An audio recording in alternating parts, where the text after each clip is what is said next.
सलाम पाकिस्तान 24 न्यूज़ के साथ मैं हूं मदीहा सलीम। अब आप हमारी बराह रास्त नशरियात यूट्यूब पर भी देख सकते हैं। सब्सक्राइब कीजिए youtube.com/24 News HD। हेडलाइंस आपने जाने, बुलेटिन का आगाज करें। सबसे पहले बात करेंगे सियासी मामलात की। वफाकी वज़ीर इत्तलाआत और नशरियात फवाद चौधरी कहते हैं कि अपोजिशन की सोच जमहूरी नहीं, शहबाज शरीफ कंधा ढूंढ रहे हैं। सुप्रीम कोर्ट आर्टिकल 140A पर अमल दरामद कराए। पीपल्स पार्टी वफाक की नहीं, सूबे की पार्टी है। अपोजिशन भानमती का कुंबा है। हबीब खान की रिपोर्ट देखिए। वफाकी वज़ीर इत्तलाआत फवाद चौधरी ने कराची प्रेस क्लब आमद के बाद मीडिया से गुफ्तगू में कहा कि शहबाज शरीफ का पार्टी पर कंट्रोल नहीं, नून लीग को मरियम नवाज और नवाज शरीफ कंट्रोल करते हैं। इतनी बदजायका डिश जो बनाई है इन्होंने PDM के नाम के ऊपर, कि खुद भी ये एक चम्मच उसको चख नहीं सकते। तो आप अंदाज़ा लगा लीजिए कि इन्होंने क्या सियासी जो जुगावर, ये सारे सियासी जुगावर इकट्ठे हुए हैं और इनका मकसद सिर्फ एक है कि इमरान खान को हम हरा सकें। इमरान खान को आप इस तरह नहीं हरा सकते। ये बेचारे पाकिस्तान की सियासत नहीं कर सकेंगे, ना ही कर सकते हैं। और आप देखेंगे कि ये तमाम बिखर रहे हैं। और इस वक्त पाकिस्तान का अगर कोई लीडर है वो इमरान खान है। वफाकी वजीर ने कहा कि चाहते हैं कि सहाफ़ियों को डिजिटल मीडिया के शॉर्ट कोर्सेज कराए जाएं। कैमरामैन हमजा राजपूत के हमरा हबीब खान, 24 न्यूज़, कराची। फवाद चौधरी के बयान पर वज़ीर इत्तलाआत सैयद नासिर हुसैन शाह ने रद्द अमल दे दिया। सैयद नासिर हुसैन शाह का कहना है कि वफाकी वज़रा कराची में आकर सिंध हुकूमत को बुरा भला कहना अपना फ़र्ज समझते हैं। PTI की हुकूमत ने गालम गलोच, बदतमीज़ी और बदअखलाकी की सियासत की बुनियाद डाली है। फवाद चौधरी जब जरदारी साहब के खिलाफ बयान देते हैं तो हैरानगी होती है। फवाद चौधरी तो जरदारी हाउस का तवाफ करते थे कि कोई पोजीशन मिल जाए। आसिफ जरदारी ने फवाद चौधरी को पार्टी में इज्जत दी। अगले इलेक्शन में PTI अपना सियासी वजूद खो बैठेगी और किराए के तर्जुमान भागकर अपने घोंसलों में चले जाएंगे। ये कहना है सैयद नासिर हुसैन शाह का। उनका कहना है कि वफाकी वज़रा कराची में आकर सिंध हुकूमत को बुरा भला कहना अपना फ़र्ज समझते हैं। PTI की हुकूमत ने गालम गलोच, बदतमीज़ी और बदअखलाकी की सियासत की बुनियाद डाली है। उन्होंने मज़ीद कहा कि फवाद चौधरी जब जरदारी साहब के खिलाफ बयान देते हैं तो हैरानगी होती है। फवाद चौधरी तो जरदारी हाउस का तवाफ करते थे कि उन्हें कोई पोजीशन मिल जाए। आसिफ जरदारी ने फवाद चौधरी को पार्टी में इज्जत दी। अगले इलेक्शन में PTI अपना सियासी वजूद खो बैठेगी और किराए के तर्जुमान भागकर अपने घोंसलों में चले जाएंगे।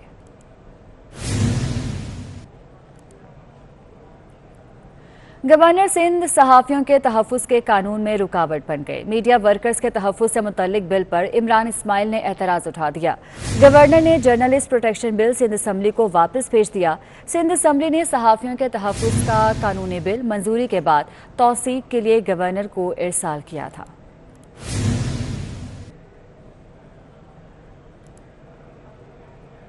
जबकि तर्जुमान सिंध हुकूमत मुर्तज़ा वहाब का कहना है कि गवर्नर की जानिब से बिल को मुस्तरद करने से कोई फ़र्क नहीं पड़ता।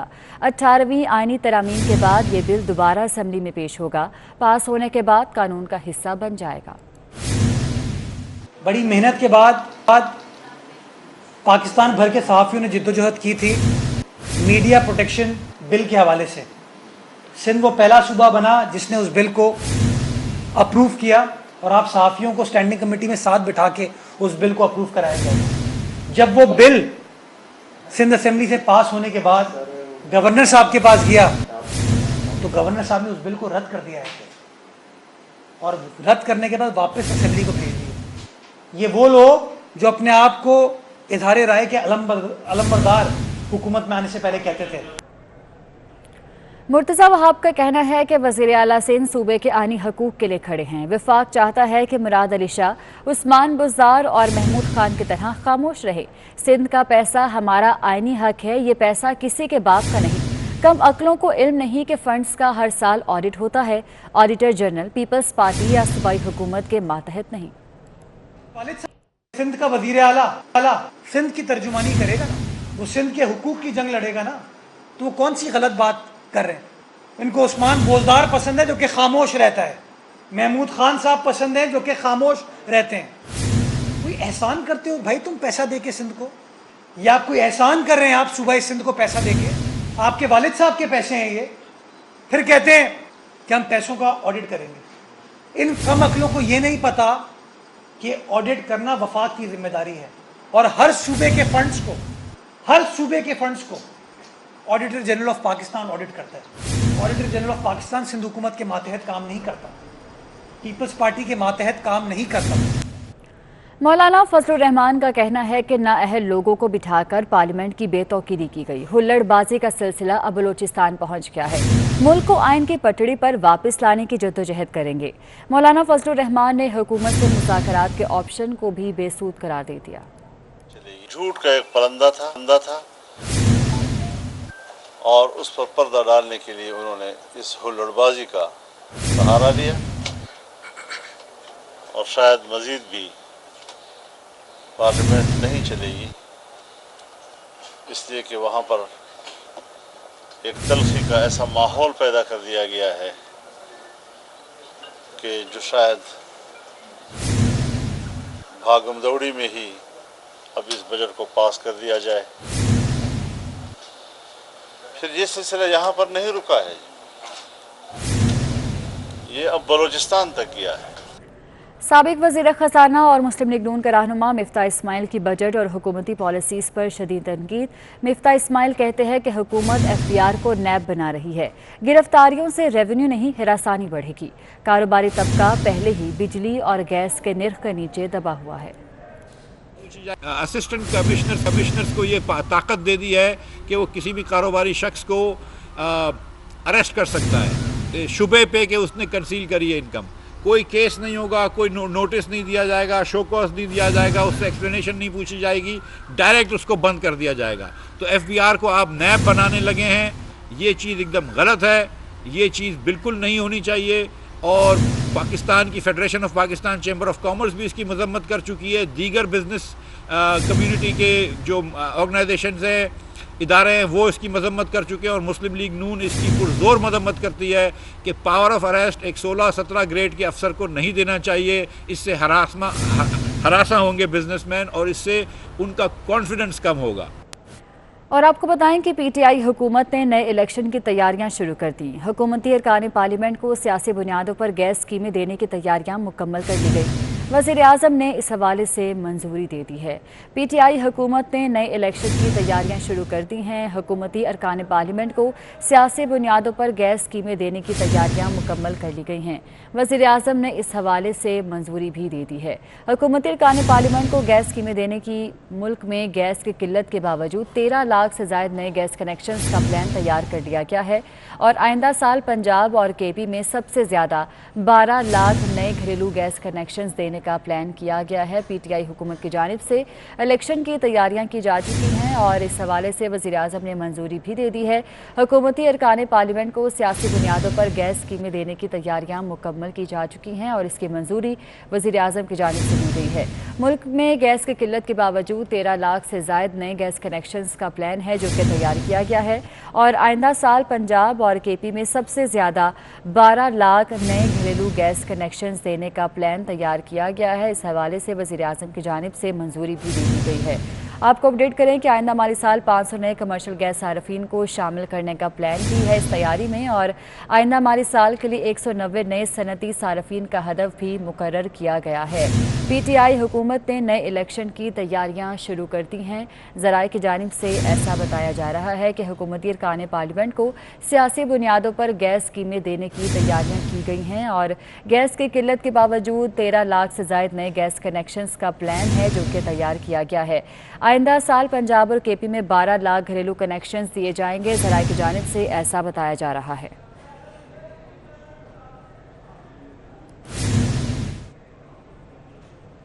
मौसम का अहवाल आपको बताएं कि मुल्तान में शदीद गर्मी और हब्स के बाद शदीद आंधी आई। शहर में अंधेरा छा गया।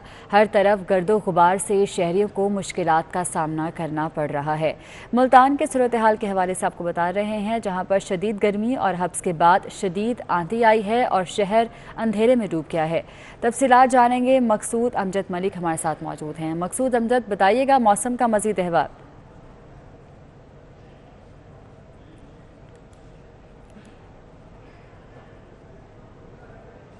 जी बिल्कुल ऐसे ही है। आज शदीद गर्मी और हब्बस के बाद इस वक्त मुल्तान शहर शदीद आंधी की लपेट में है। बहुत तेज़ इस वक्त आंधी चल रही है। 70 किलोमीटर फी घंटे की रफ्तार से शदीद आंधी की वजह से जो कि इस वक्त निज़ाम है मुल्तान शहर का दरम बरम हो चुका है।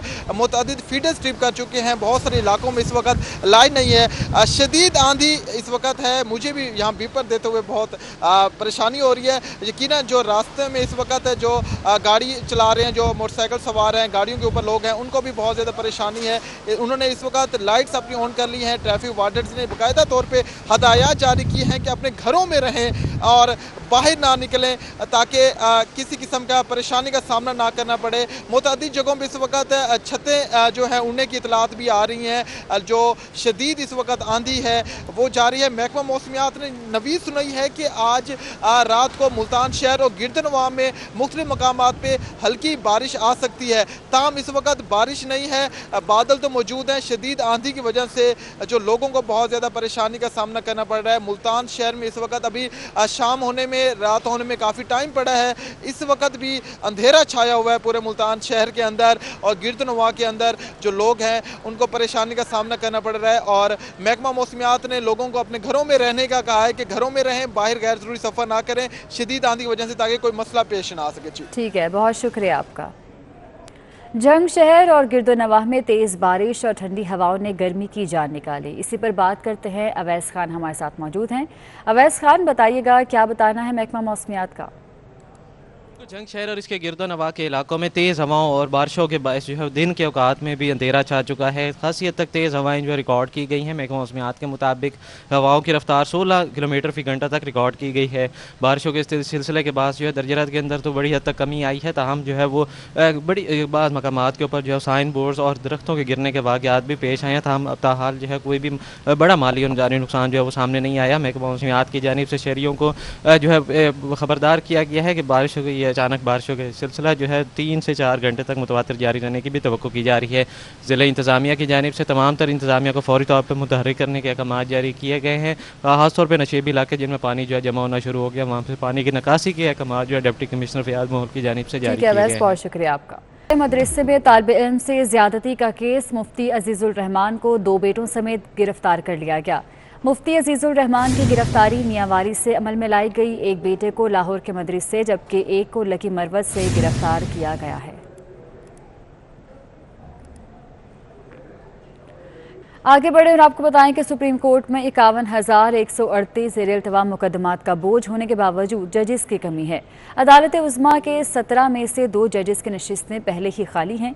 18 अगस्त को जस्टिस मुशीर आलम की रिटायरमेंट के बाद ये तादाद 3 हो जाएगी। मुल्क की सबसे बड़ी अदालत में एक तरफ ज़ेर-ए-इल्तिवा मुकदमात की तादाद में मुसलसल इजाफा हो रहा है तो दूसरी तरफ जजेस की तादाद कम होने लगी है।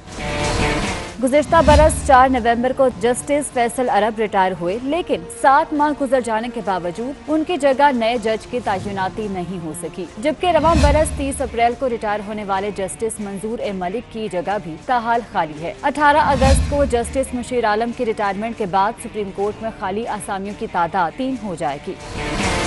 आइंदा बरस सुप्रीम कोर्ट के 5 मजीद जजेस ने रिटायर्ड होना है। चीफ जस्टिस पाकिस्तान गुलजार अहमद 2 फरवरी को रिटायर होंगे। जस्टिस काजी मोहम्मद अमीन 25 मार्च और जस्टिस मकबूल बाकर 4 अप्रैल 2022 को रिटायर हो रहे हैं। जस्टिस मजहर आलम मियां खेल 13 जुलाई और जस्टिस सजाद अली शाह 13 अगस्त 2022 के बाद अदालत उज़्मा का हिस्सा नहीं रहेंगे।